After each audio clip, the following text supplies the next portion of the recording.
your favorite shopping destination, Value Zone Hypermart. ఇప్పుడు మన అమీర్పేట్లో pillar number 1081 వద్ద. మొత్తానికి మా టీవీకి మీకు అవినాభావ సంబంధం ఏర్పడ్డట్టుందిగా బిగ్ బాస్ తర్వాత బాగా ఇంకా సీరియల్స్ కూడా ఆఫర్స్ ఇచ్చేస్తున్నారు. అవునవును, మా టీవీతోనే కనెక్టెడ్ ఉన్నారు అప్పటి నుంచి ఇప్పుడు దాకా. That is true. Bigg Boss ముందర కూడా నాకు చాలా ఆఫర్స్ వచ్చాయి మా టీవీ నుంచి serials. Okay, almost top 6-7 serials reject చేశాయి ఇప్పటిదాకా. అవునా? Yeah. అంటే ఒక పేరు చెప్పగలరా? 6 దీనికి ముందర గుండె నిండా గుడిగంటలు వచ్చింది. గుండె నిండా గుడి. ఎస్, విష్ణు చేస్తున్నాడు, అది వచ్చింది. అది చేయకూడదు అనుకున్నా. స్నేక్ ది ఏదో ఉంటది, పృథ్వీ చేశాడు, పాముది. ఓకే, పేరు గుర్తుకు మా రావట్లేదు. టీవీనా? మా టీవీ అది కూడా.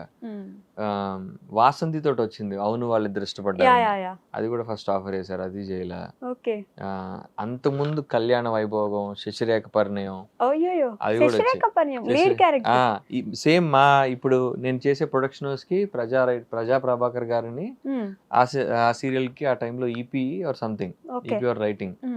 ఆయనకి మొన్న నేనే చూపించా ఫేస్బుక్ లో, సార్ మీరు నన్ను ఆల్మోస్ట్ 8 years క్రితం ఆ ప్రాజెక్ట్ అడిగారు అని చెప్పి, మీరే కదా అడిగింది అని అంటే, అవునా రాజా ఇదంటే ఒకసారి చెక్ చేయండి మీ ఫేస్బుక్ అన్న. నా ఫేస్బుక్ పాస్వర్డ్ పోయింది, సో ఐ కెనాట్ లాగిన్. ఆయన అడిగి మీరు ఒకసారి చెక్ చేయండి అంటే చూసి, అవును రాజా నిజమే, నేనే నిన్ను అడిగాను 8 years ఎప్పుడో ఎంతకాలం క్రితం కదా అని చెప్పి ఆయన సర్ప్రైజ్ అయ్యింది ఆయన. ఓకే, శశిరేఖ గుండె నిండా గుడి గంటలు లీడ్ క్యారెక్టర్. లీడ్ అదే విష్ణు క్యారెక్టర్, అది కూడా వద్దనుకున్నా. ఎందుకంటే ఆ టైంలో నేను ఒక మూవీ చేస్తున్నా, బాబు బుల్షిట్ గా అని చెప్పేసి. అప్పుడు అదే సీరియల్స్ వద్దామని ఉద్దేశం లేదు. అండ్ ఐ వాజ్ హెసిటెంట్, 50-50 ఉండే ఆ క్యారెక్టర్ మనకి వర్కౌట్ అవుతుందా లేదా అని చెప్పి. But when I heard devas character, అప్పుడు అనిపించింది okay this is apt for me అని. అంటే బాలు రోల్ కంటే కూడా ఐ ఫెల్ట్ నేను దేవా రోల్ ఇంకా బెటర్ నాకు ప్లే చేయడానికి. This wide range of emotions. అంటే ఫస్ట్ ఫుల్ నెగిటివ్ ఉంటాడు, అగ్రెషన్ ఉంటుంది, తర్వాత ఇప్పుడు కొంచెం లవర్ బాయ్, సాఫ్ట్ అవ్వడం, ఎమోషనల్ అవ్వడం, కామెడీ ఉంటుంది. అంటే ఇట్ హ్యాస్, అంటే more than Balu I felt దీనికి ఇంకా ఎక్కువ రేంజ్ ఉంది అనిపించింది character wise. But Bigg Boss దాని తర్వాత ఇది బీబీ జోడి కూడా చేశాడు, డాన్స్ షో కూడా. అవును, మీరు డాన్స్ అసలు మేము బిగ్ బాస్ లో ఉన్నప్పుడు ఎక్స్పెక్ట్ చేయలేదు. అది బయటకు వచ్చాక బీబీ జోడితో సర్ప్రైజ్ ఇచ్చారు. ఆ తర్వాత మళ్ళీ ఇప్పుడు ఇది బిగ్ బాస్ ఉన్నప్పుడు కూడా మార్నింగ్ చేసేవాడిని కానీ కొంచెం ట్రిమ్ అయిపోయేది, అంత ఎక్కువ వచ్చేది కాదు. ఎందుకంటే అక్కడ డాన్స్ కంటే కూడా ఈ డ్రామా ఇంపార్టెంట్ కదా. కరెక్ట్, అది కూడా మాకు అంత ఛాన్స్ దొరకలే అప్పుడు. బిగ్ బాస్ ఏమైనా చేంజ్ చేసిందంటారా? ఈ ఆల్మోస్ట్ ఒక 4 years or 3 years అయింది. 3 years అయినట్టు. 3 years అయింది. ఏమైనా చేంజ్ చేసిందా మీ లైఫ్ ని? ఖచ్చితంగా ఇప్పుడు చేంజ్ చేయడం వల్లే కదా ఇవన్నీ వచ్చాయి. బిగ్ బాస్ చేయడం వల్లే బేబీ జోడీ చేసా, బేబీ జోడీ వల్లే నువ్వు ఉంటే నా జతగా. All this happened because of Bigg Boss only. But ఈ మధ్య మంచి నెగటివ్ పబ్లిసిటీ అవుతున్నట్టుంది కదా, బిగ్ బాస్ కి వెళ్ళొస్తే ఇంకా వాళ్ళకి ఫ్యూచర్ ఉండదు. అది రాంగ్ నన్ను అడిగితే. అంటే నేను ఇందాక మీకు చెప్పినట్టుగా 2 రకాల మనుషులు ఉంటారు. బిగ్ బాస్ నుంచి ఫేమ్ వచ్చింది, వీడికి రీచ్ ఉంది, ఆ అమ్మాయికి రీచ్ ఉంది అని అవకాశాలు వచ్చే ఆపర్చునిటీస్ ఉంటాయి, రానివి కూడా ఉంటాయి. కాకపోతే ఆ మనిషి ఎవరైతే ఉన్నారో ఆ మనిషి క్యాపబిలిటీస్ ఉండాలి. ఫస్ట్ యాక్టింగ్ రావాలి, స్క్రీన్ ప్రెజెన్స్ ఉండాలి, ఆ రోల్ కి సూట్ అవ్వాలి, ఇన్ని రకాలు ఉంటాయి, చాలా పర్మిటేషన్స్ ఉంటాయి. అంటే ఇప్పుడు అది వర్కౌట్ అవ్వడానికి అవ్వకపోవడానికి చాలా కారణాలు ఉంటాయి. అది అంటే మనకి సూట్ అయ్యే పనులు చేయాలి ఎప్పుడైనా. ఇప్పుడు నేను వెళ్ళి ఒక 20 మందిని కొట్టేస్తుంటే ఎవరు యాక్సెప్ట్ చేయరు. మనకేంటి, ఇప్పుడు మనం ఎలా ఉన్నాం, మన లుక్ ఏంటి, మన రేంజ్ ఏంటి, దాన్ని బట్టి ప్రాజెక్ట్ చూస్ చేసుకుంటూ వెళ్ళాలి మనం. బట్ దానికి అగ్రిమెంట్ ఉండడం వల్ల ఇంకెక్కడ చేయలేకపోయాము అని కూడా చాలా మంది చెప్తున్నారు ఈ మధ్య. అది అంటే బేసిక్గా 1 year ఉంటుంది అగ్రిమెంట్. కాకపోతే ఆ 1 year లో స్టార్ మావాడు మీకు కావాల్సిన షోలు అవన్నీ ఇస్తాడు, పేమెంట్స్ ఇస్తాడు. అది కూడా టీవీ వరకే agreement. They can do OTT movies చేసుకోవచ్చు, ఆ ప్రాబ్లం ఏం లేదు. టీవీ వరకే, వేరే ఛానల్స్కి వెళ్ళి చేయకూడదు. అది కూడా 1 year 1 year మాత్రమే. అండ్ బిగ్ బాస్ వల్ల చాలా రీచ్ వస్తుంది. ఇప్పుడు కొత్తగా ఇప్పుడు అస్సలు ఎవరు తెలియదు వాళ్ళకి, అసలు ఈ మనిషి ఎవరు, పేరేంటి, ఎట్లా ఉంటాడు అన్నీ తెలిసిపోతాయి కదా. ఆ రకంగా ప్లస్ ఆర్ ఫేడ్ అవుట్ అయిపోయిన స్టార్స్ ఉన్నారు, వాళ్ళకి ఏంటి it's fresh news, like 2.0 second innings లాగా. సో 2 రకాలుగానే అది మంచి అవకాశం. అది దాన్ని మనం సరిగా ఉపయోగించుకోవాలి. ఓకే. అది ఉపయోగించుకునే వాళ్ళు ఖచ్చితంగా ప్లస్ అవుతుంది. కొన్ని సంవత్సరాలు బానే ఉంటుంది. మళ్ళీ ఫేడ్ అవుట్ అయిపోతారేమో యూ అని. Have to keep doing work కదా. నువ్వు కామ్గా నేను ఎప్పుడో 3 ఏళ్ల క్రితం బిగ్ బాస్ చేశాను ఇంకా బిగ్ బాస్ అంటే కుదరదు కదా. ప్రతి సంవత్సరం బిగ్ బాస్ నుంచి కొత్త వాళ్ళు వచ్చేస్తూ ఉంటారు. కరెక్ట్. సో ప్రతి ఇయర్ నువ్వు ఏదో వర్క్ చేసుకుంటా నీ క్యాపబిలిటీస్ ఏంటి నిన్ను అప్గ్రేడ్ చేసుకుంటూ కొత్త ప్రాజెక్ట్స్ చేసుకుంటూ వర్క్ చేసుకుంటుంటేనే జనాలకి రీచ్లో ఉంటావు. ఇప్పుడు నేనున్నాను బిగ్ బాస్ రోజు బీబీ జోడీలో కనిపించా, నా డాన్స్ స్కిల్స్ తెలిసాయి, దాంతో పాటు యాక్టింగ్ కూడా చేసి చూపించాం మా స్కిట్స్లో పర్ఫార్మెన్స్లో. ఓన్లీ డాన్సే కాకుండా ఎమోషన్స్ ఇవి కూడా ఇంక్లూడ్ చేసి అలా ఒక యాక్టింగ్ క్యాపబిలిటీ కూడా చూపించుకున్నాం. దాని నుంచి నాకు ఈ సీరియల్స్ ఇవి ఆపర్చునిటీస్ వచ్చాయి. మూవీ కూడా చేసా బాహుబలి చెట్టు కానీ. So you have to keep working at it, అంతే చేసుకుంటూ వెళ్ళాలి. మనం ఇప్పుడు నా బిగ్ బాస్ వాళ్ళకనే కాదు సినిమా ఇండస్ట్రీలో ఉండేవాళ్ళు కూడా ఎప్పుడో సంవత్సరం క్రితం చేసిన సినిమా అంటే ఆగదు కదా, చేస్తూనే ఉండాలి కదా. ఎవ్రీ ఇయర్ కొత్త వర్క్ వదులుతూనే ఉండాలి. అప్పుడే జనాల రీచ్ లో ఉంటాం మనం. ఈ బిగ్ బాస్ లో ఎవరైనా ఫ్రెండ్స్ ఉన్నారా? Bigg Boss 9 Rithu friend, Emmanuel కొంచెం తెలుసు అంతే. ఎలా అనిపిస్తుంది ఈ సీజన్? మళ్ళీ కొత్తగా అగ్ని పరీక్ష అని ఒకటి పెట్టారు. ఈ సీజన్ చాలా టఫ్. అవునా, ఎందుకట్లా? టఫ్ ఎవరికంటే సెలబ్రిటీస్ కి టఫ్. సెలబ్రిటీస్ కి టఫ్? అదేంటి కామనర్స్ కి కదా ఎప్పుడు టఫ్ ఉండాలి. I don't think so. ఈ సీజన్ సెలబ్రిటీస్ కి టఫ్ అవుతుంది. ఎందుకంటే వాళ్ళు ఒక్క తప్పు మాట మాట్లాడినా కామన్ పీపుల్ మీద మొత్తం సోషల్ మీడియా అంతా లేహేసుకుంటది. అందుకని వాళ్ళు చాలా భయపడుతున్నారు. నాకు అర్థం చూస్తున్నప్పుడే తెలుస్తుంది నాకు. And I also heard a lot of celebrities were scared to go this season because common people versus ilaga నాకు థీమే అర్థమైపోయింది, కామన్ పీపుల్ వర్సెస్ సెలబ్రిటీస్ అని.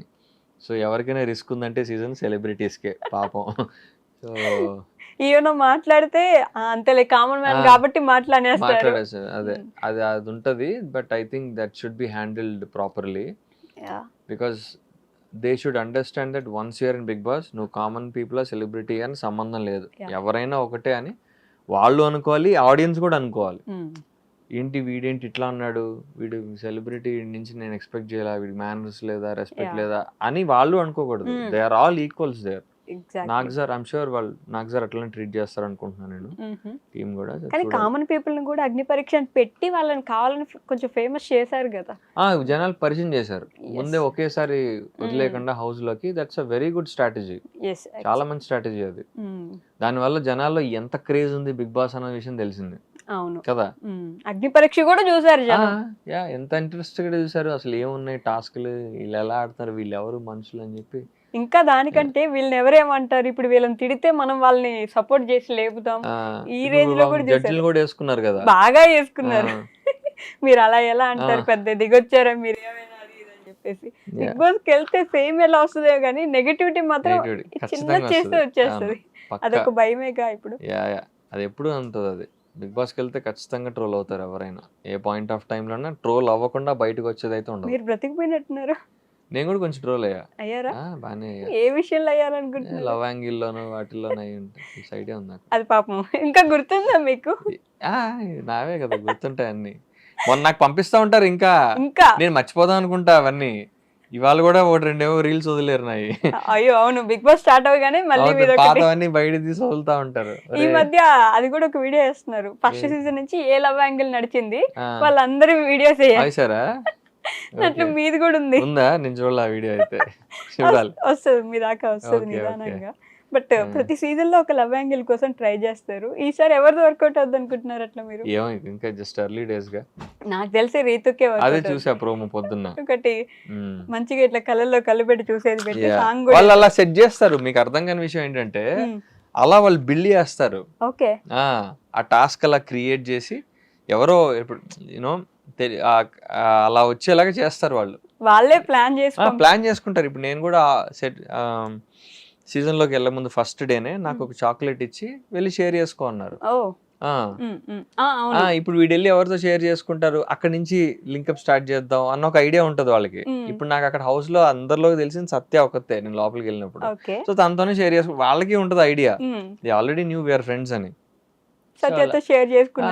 అక్కడితో ఆగిపోలేదు కదా మీరు మాత్రం. టాస్క్లు అవన్నీ కలిపాడేవే టాస్క్లు అవన్నీ అలా సెట్ చేసి ఇస్తారు టాస్క్లు. బయటకు వచ్చాక అసలు ఫ్రెండ్ గా అయినా ఉన్నారు, అట్లీస్ట్ మాట్లాడుకుంటారు. పర్లా అప్పుడప్పుడు మాడతాం, రేర్. అంటే ఇప్పుడు కొంచెం అంటే ఫ్రెండ్షిప్స్ మన ఫస్ట్ వచ్చిన పోతా days ఉంటాయి లో కదా. కొన్ని ఉంటాయి, కొన్ని పోతాయి, కొన్ని ఏదో అలా ఉంటాయి, మ్మ్. On and of. ఎవరున్నారు అప్పటి నుంచి మీకు ఇంకా ఇప్పటిదాకా ఫ్రెండ్? వాసంతి, మాట్లాడుతుందా తను? వాసంతి రెగ్యులర్ టచ్ లో వెళ్ళారా ఉంటుంది. పెళ్ళికి? పెళ్ళికి వెళ్ళలేదు, పెళ్లి మ్మ్. రోజు షూట్ ఉన్నట్టుంది.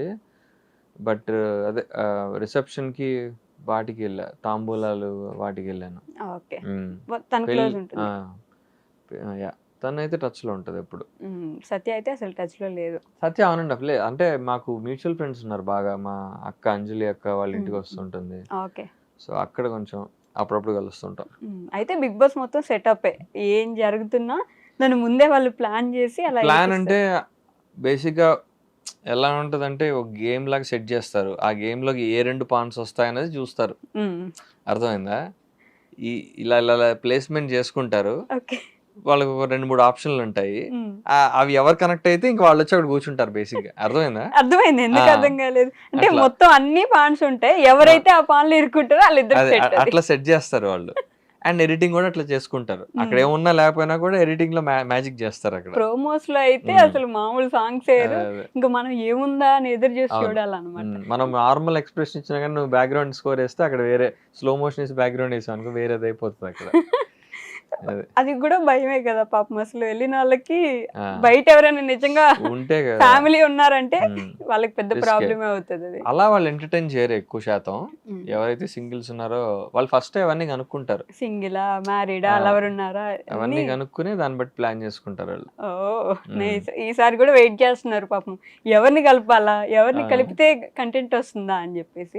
కానీ Yeah. కామనర్స్ ఒక ఇల్లు, అదొక ఇల్లు, ఇదొక ఇల్లు, సపరేట్ సపరేట్ గా చేసి అవును, ఇబ్బంది ఏమైనా పెడతారో లేకపోతే ఖచ్చితంగా ఉంటాయి ఇబ్బందులు, డెఫినెట్లీ. ఉంటాయా?